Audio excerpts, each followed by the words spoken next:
A lot of people don't understand these are not equipment to us, they're our babies. Judy was actually born on April Fools. I met Judy over at Spain Island Air Base over in Germany, and Judy just did nothing but growl at me. Pulled me everywhere, didn't listen, bit me a few times. I bribed him with beef jerky. Once we became friends, and he never left my side. Slept in the ground with me, stayed in the kennel with me, stayed everywhere with me every time we deployed.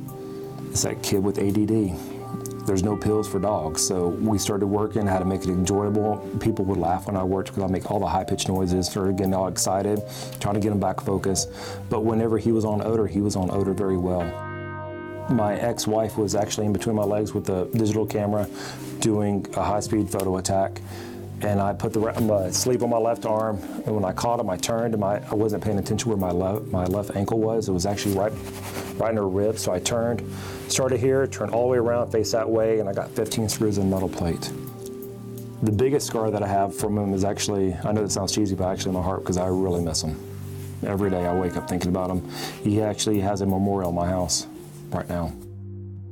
We still to this day have one of the top, within the top 10, I can say top 10 weapons find. It was over 500 AKs. He went to go to the bathroom, he started smelling the ground where he was gonna go, and then he just sat. I thought he just had to go to the bathroom. I started to pull him. EOD was there, like, what's wrong with your dog? I went, I don't know what's wrong with him. I pulled him again, he wouldn't leave, he growled at me. I said, there's something here, and they started digging it up, and a day later they found this whole huge metal box with all these guns in it. We believe those weapons were gonna go to the insurgents, and it saved the local air base. We were looking for one individual. He was an IED bomb maker.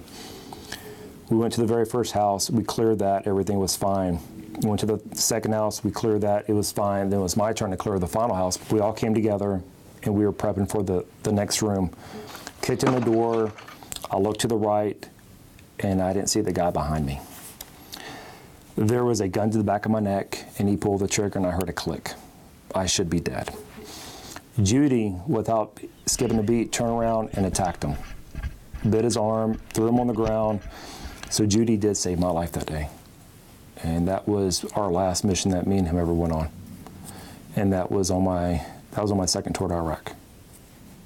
But Judy saved my life. I believe it was not for Judy, I would be dead right now. And Judy never recovered. We stopped doing missions. I went home a couple weeks later. So my proudest moment ever with Judy was actually bringing him home. It was unique for the first couple of days, but then I had a cat that just beat him up, and he loved life. My daughter Kaylin gave him his reward the very first day. I said, come on, sweetheart. He's not gonna give it back. She goes, yeah, he will. He loves me. Okay, get it back. And she went, out. And he just spit it out halfway across the room, and she goes, told you, he loves me. Ever since then, he punked me. And he laughed, and he enjoyed life, and he just ran around. So now that was a running joke in our house for the longest time. My dog listened to my daughter more than he listened to me. We had him at home just under 2 years.